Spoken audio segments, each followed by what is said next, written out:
जंगलपुर नामक गांव में एक गरीब दीनू नाम का लोहार रहता था। वो रोज लोहे के बर्तन बनाया करता था, लेकिन कई दिनों से कोई भी गांव का आदमी उसका बनाया एक भी बर्तन लेने नहीं आ रहा था, जिसकी वजह से दीनू लोहार बहुत दुखी रहता था।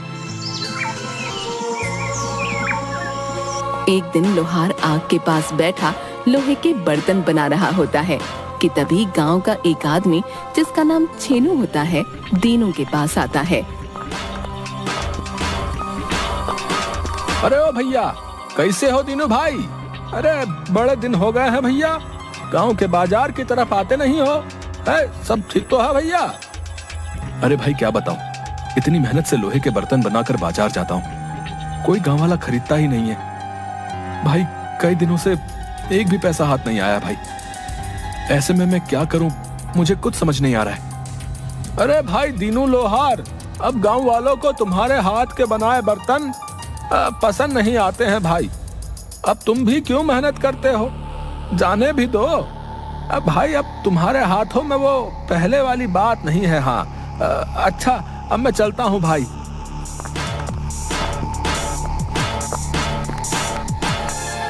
दीनू ये सुनकर बहुत दुखी हो जाता है कि तभी वहाँ दीनू की पत्नी आती है। अजी सुनिए ना, आखिर आप लोहे के बर्तन बनाने का काम छोड़ क्यों नहीं देते? कोई मुनाफा तो होता है नहीं, यहाँ तक कि अब तो गांव वाले भी आपके बनाए बर्तन नहीं खरीदते। अब आप ही बताओ ना, ऐसे में हम खाएंगे क्या? नहीं नहीं नहीं, मैं कुछ नहीं जानती, अब आप भी जाओ और कुछ नया काम देखो। हाँ लेकिन भाग्यवान, मुझे तो सिर्फ ये लोहे के बर्तन ही बनाने आते हैं। ऐसे में मुझे भला कोई और काम कैसे मिलेगा? लेकिन अगर तुम कहती हो तो मैं जाकर देखता हूँ, शायद कोई गांव वाला मुझे काम दे ही दे। जिसके बाद दीनू वहाँ से गांव की तरफ जाता है।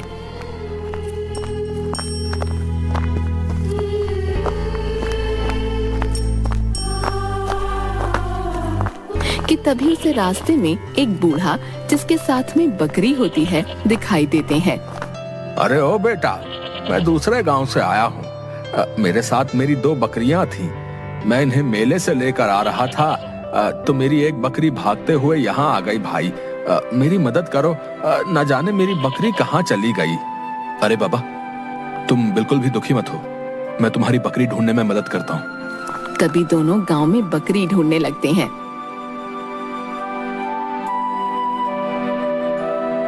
लेकिन पूरा गांव देखने के बाद भी उन्हें बकरी कहीं नजर नहीं आती। दीनू और वो बूढ़ा अपनी बकरी के साथ शाम ढले जंगल में जाता है। तभी उन्हें बकरी के रोने की आवाज सुनाई देती है कि तभी वो देखते हैं कि जंगल में एक गड्ढे में उस बूढ़े की बकरी फंसी होती है। अरे भाई, ये इस गड्ढे में कैसे फंस गई? अरे कोई तो मेरी इस बकरी को बाहर निकालो। अरे मैं तो लाचार बूढ़ा हूँ, इस गड्ढे में से बकरी नहीं निकाल सकता। अरे मेरी प्यारी बकरी। कि तभी दीनू उस गड्ढे में कूद जाता है और बकरी को बाहर निकाल देता है। अरे भाई तुम्हारा धन्यवाद, अगर तुम ना होते तो मैं बेचारा बूढ़ा कैसे अपनी बकरी को बाहर निकालता। तुम बहुत ही अच्छे हो भाई। क्या मैं किसी तरह से तुम्हारी मदद कर सकता हूँ? दीनू लोहार उस बूढ़े को सारी बात बताता है।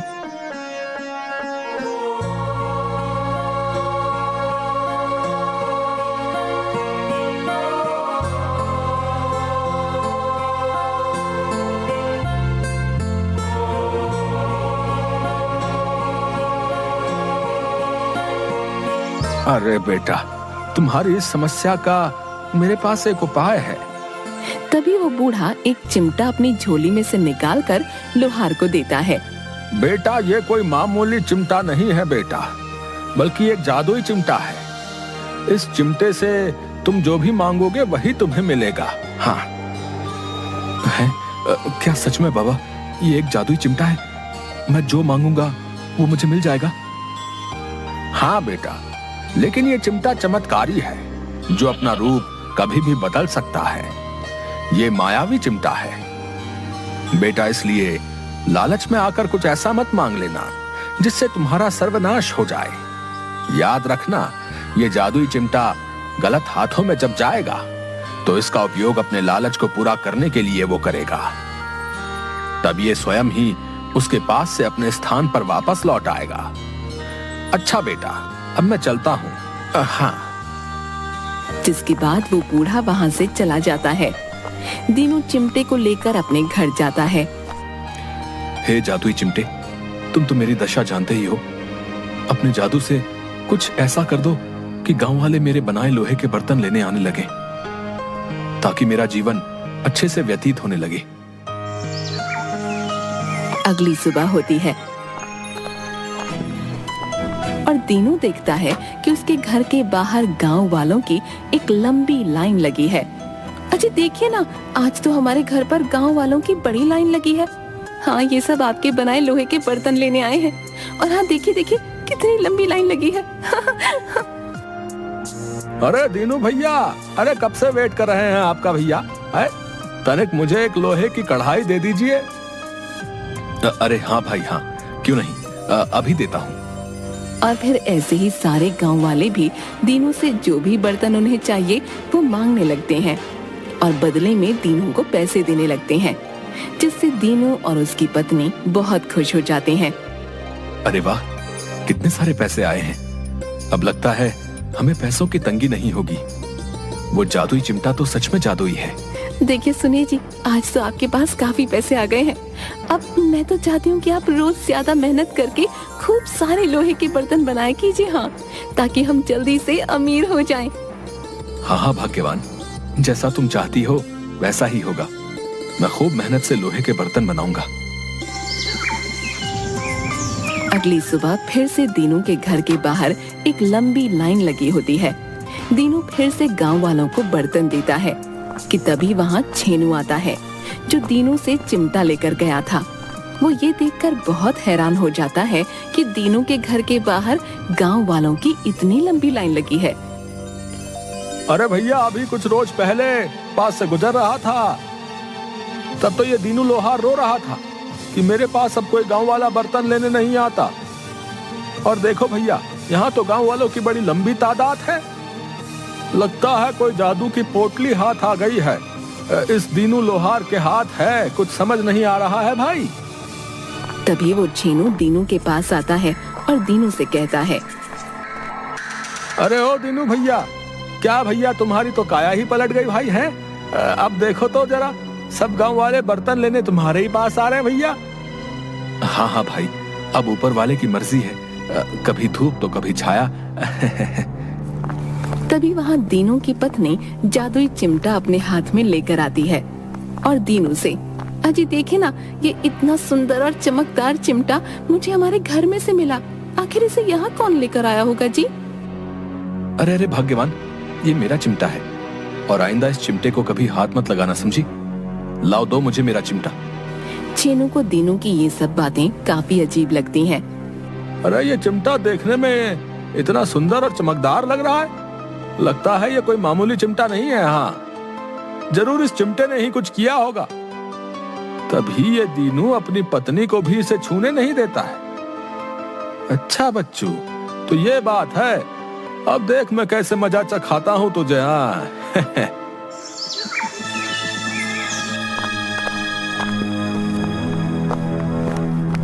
तभी छेनू रात के अंधेरे में दीनू के घर से वो जादुई चिमटा उठा लेता है। लेकिन जैसे ही जादुई चिमटे को वो अपने हाथ में लेता है, वो जादुई चिमटा एक मुर्गी के रूप में बदल जाता है। ये देखकर छेनू हैरान हो जाता है। अरे अरे भाई, ये कैसे हुआ? ये जादुई चिमटा अचानक से मुर्गी कैसे बन गया? मेरी तो कुछ समझ में नहीं आ रहा भैया। कोई बात नहीं, चिमटा ना सही, मुर्गी ही सही। तभी छेनू उस मुर्गी को एक रस्सी से बांध देता है। नहीं नहीं, मैं तुझे ऐसे नहीं जाने दूंगा। हाँ, मुझे ये तो समझ आ गया है कि तू कोई साधारण चीज नहीं है। कभी चिमटा, कभी मुर्गी, है कुछ भी बन जाता है। मुझे बेवकूफ समझता है तू? अब देख तू मेरी समझदारी। हाँ, अरे ओ जादुई मुर्गी, मुझे सोने की 100 मोहरें चाहिए, समझी? क्या तू दे सकती है मुझे? उसके ऐसे बोलते ही सोने की 100 मोहरें उसके पास आ जाती हैं और वो बहुत खुश हो जाता है। अरे वाह वाह वाह, सोने की इतनी सारी मोहरें, हाय हाय हाय, अब तो मुझे धनवान होने से कोई नहीं रोक सकता है भैया। एक काम करता हूँ, इन सोने की मोहरों को छुपा के रख लेता हूँ। हाँ, अगर किसी ने देख लिया तो मुश्किल हो जाएगी भैया। वो एक घड़े में सोने की मोहरें छुपा देता है। अब छेनू रोज उस मुर्गी से 100 सोने की मोहरें मांगता और उसे घड़े में छुपा देता। अरे वाह वाह वाह, अब तो मेरा ये घड़ा सोने के मोहरों से भरने ही वाला है। चलो चलो ठीक है, अब इसे छुपा देता हूँ। अभी कल उस जादुई मुर्गी से एक साथ बहुत सारी सोने की मोहरें मांग लेता हूँ। हाँ, अब मुझे और सब्र नहीं होता।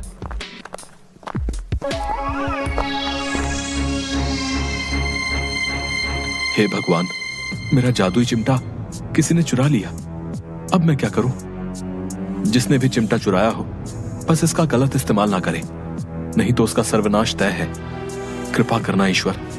आप इतने परेशान क्यों हैं? क्या हुआ बताइए ना। अब तो हमारा काम भी अच्छा चल रहा है।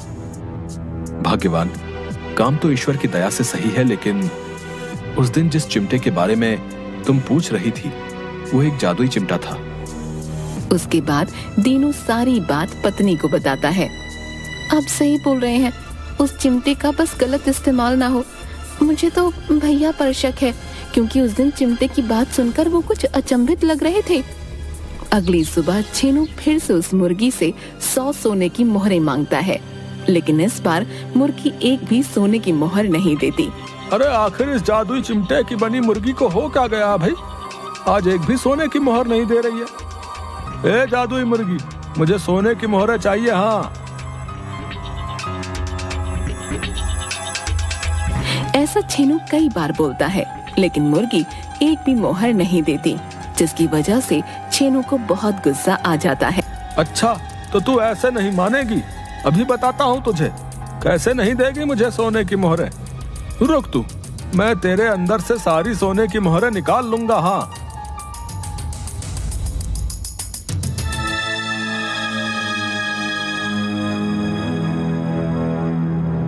उसके बाद छेनू एक बड़े से चाकू से मुर्गी का पेट फाड़ देता है और उसके बाद हैरान रह जाता है। अरे भाई, वो मुर्गी कहाँ गायब हो गई? और इस मुर्गी के पेट के अंदर ये चिमटा कैसे आ गया भैया? ये तो मायावी मुर्गी थी। नहीं नहीं, मायावी चिमटा था भाई। और तभी छेनू की झोपड़ी में आग लग जाती है। छेनू चिल्लाने लगता है। हाय हाय, अरे अरे अरे अरे, ये मेरी झोपड़ी में आग कैसे लग गई भैया? अरे अरे, हाय मेरी सोने की मोहरें, हाय मेरी सोने की मोहरें न जल जाए कहीं भैया। मेरी झोपड़ी तो जलकर राख हो ही गई। अब अपनी सोने की मोहरें देख लेता हूँ। हाँ।